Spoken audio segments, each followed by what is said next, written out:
So in this video I'm going to talk about twin flames because I've been on this journey personally consciously since about 2016 after meeting my twin in 2015 and it's been one hell of a journey to this point, and I wanted to share it in order to really help those people that are on this journey right now, because there is so much out there, and a lot of it that I sort of experienced during that time really kept you focused on the other, which is going to keep you stuck and looping, because that I have discovered that is not the point of the journey.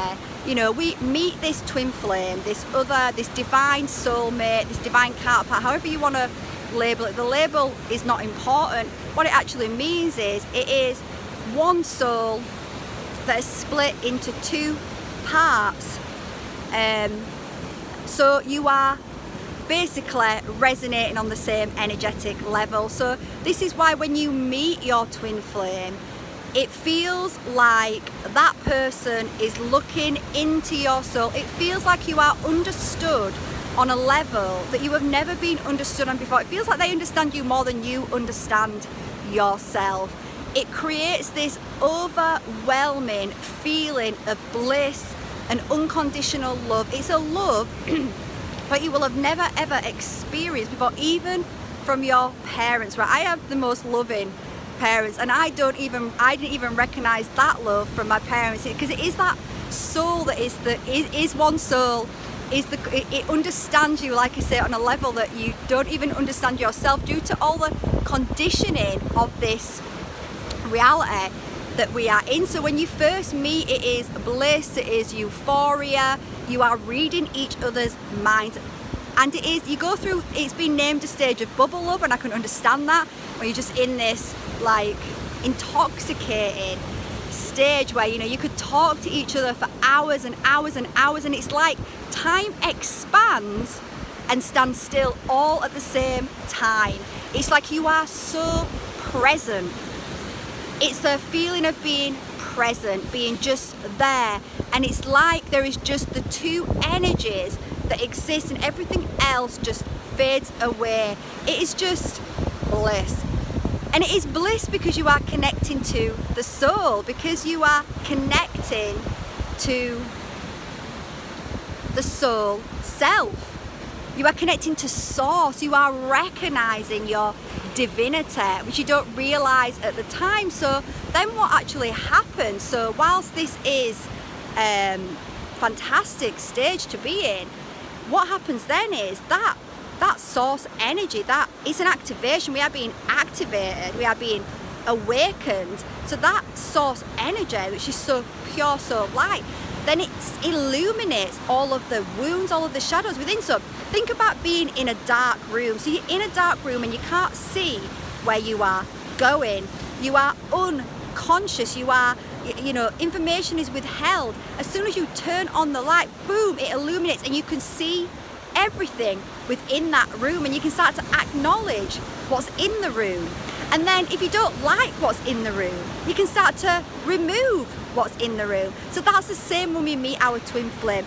At first it is just light, light, light, and then all of a sudden it starts to unshake all of the wounds within our system, all of the corruption, all of the lies about ourselves, like not being good enough. So those start coming up to the surface. So then it creates fear.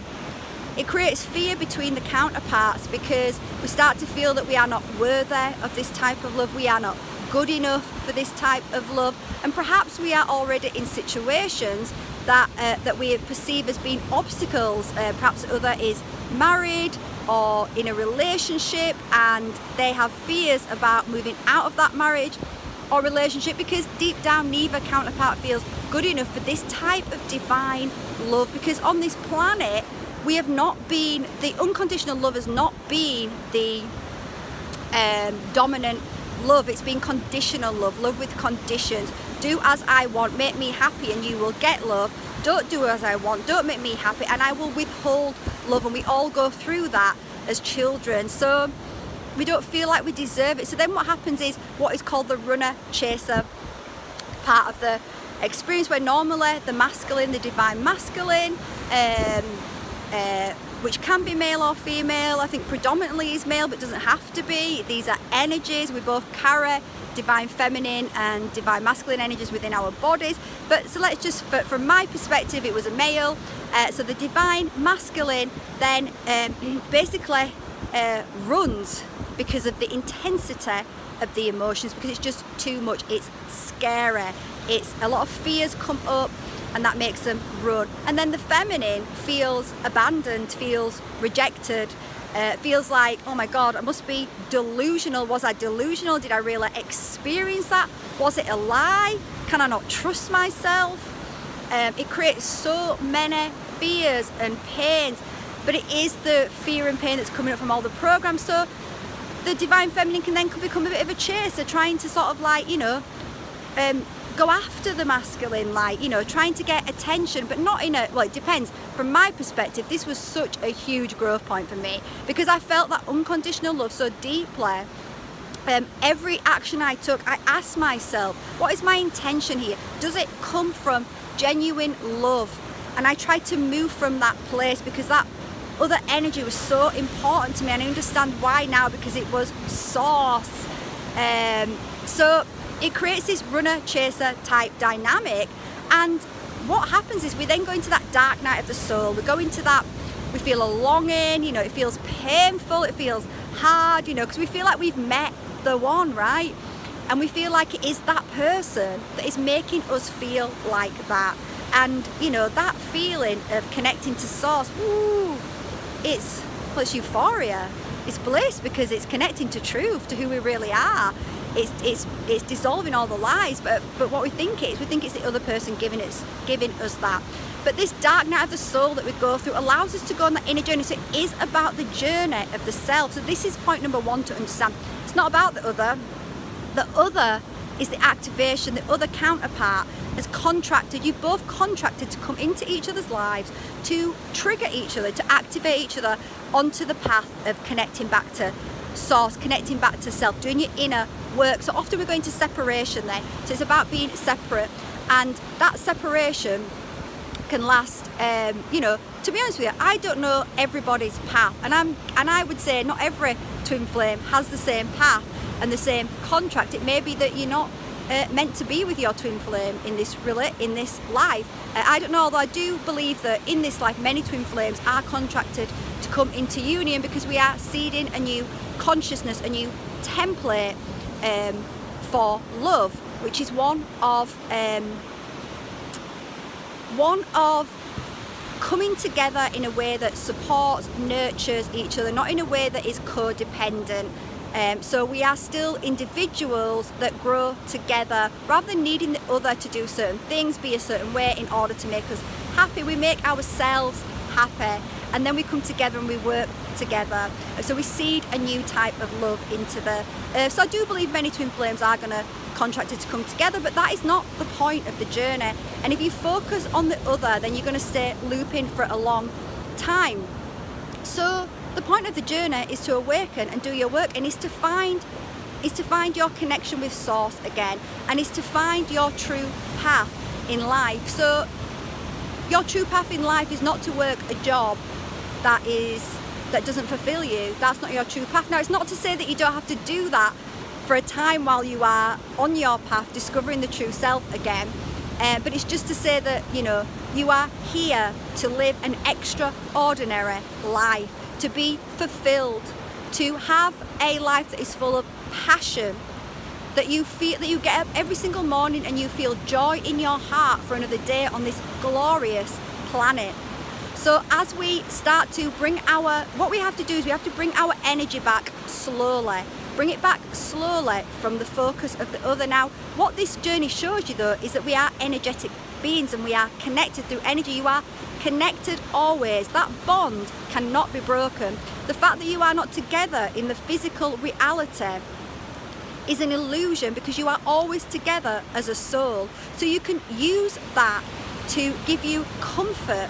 I use that love that I felt for that person, that divine love that started to well up inside of me. I used it as a muse. I used it to inspire me to be a better person. And by better person, I mean to find the true authentic self, to spur me on. And it really inspired me because it is divine source love, and what inspires us is the divine, is source, and we all connect to source in different ways. Perhaps it's through music, perhaps we are writing poems, writing stories, creating videos, creating meditations like I do, and like programs to help people connect back to the true soul self, so that once you do that, you find your true path. And what actually happens is, it's actually about bringing, it's what happens when we meet our twin flame. We start to activate the kundalini at the base of the spine, and this is two energies, divine masculine and feminine, that start to weave up the chakra system, activating the chakras into the pineal gland, activating our true sight, opening up our ancient eyes, and starting to bring balance. We're bringing union within. It's about bringing wholeness within, balancing our divine feminine and masculine energies within, creating a divine union, because as we fill up with source, we become whole, and we move into a place where we don't even need the other. Now, it's not to say that we won't come back into union with the other, or we don't, it wouldn't be great to be with the other, but we don't need it, we don't long for it, because we realise the longing and the need was for source, was for truth, was for the true self. So if you are on this journey, I got caught up a little bit in, there's lots of tarot cards out there, and actually there's some amazing ones, so this is not negative towards them. There's some great tarot readers out there, and learning the tarot for me helped me to connect to energy, to the archetype, helped me go deeper into myself. But there is some videos out there that will, on the tarot, that really keep you focused on the other. The other's going to call you, the other's going to do this, and then if you cling to that, you're going to be suffering. If you are watching tarot readings every day, multiple times a day, then have an honest look at that and ask yourself, are you obsessed, addicted to it? Because I was for a time, and I had to be really honest with myself, and I decided, why am I doing that? That is not helping. And I let go of putting my energy into that. So slowly I brought back my energy back all to the self. When you bring it all back to the self, or you do your healing work so much faster, and you come into wholeness so much faster, and you find your true path so much faster, and you feel that light within. You feel what the other person triggered within you, what the other person showed you that connecting to source really feels like, connecting to truth really feels like. You do that on your own, and you no longer need the other. So if you are on this journey, it is an amazing journey. It isn't a journey that is going to wake you up, that is going to shove you onto your true path. And it may feel painful at times, but that we don't have to suffer. We only suffer when we keep focus on the other. So bring the focus back to the self, slowly. Go on an inner journey. Know that you are always connected. Use that to hold space in the heart, and you will move into that union so much quicker. And if that other person comes back into your life, then that is your true twin flame, and that is a bonus. Sometimes that person is a catalyst twin flame and it's not the true twin flame. But if that's not the true twin flame, then they are getting you ready for the true twin flame, which will then just come into your life without any effort. When you are vibrating at that level, when you have done your work, when you have achieved what you have agreed to achieve. It's not always the easiest path, this path, because you can look around and you can see other people in relationships, and you can think, well, why do they have a relationship when I don't have a relationship? If you realise that being on your own, being single, check out my video on a fresh perspective on manifesting a relationship. Being single is a gift. It is a gift. I'm so grateful, and I understand why my soul designed this life, and I know that I have followed my destiny, which is not always the easiest thing to do, but it is the most fulfilling, and it does reap the most rewards to follow the destiny of the soul.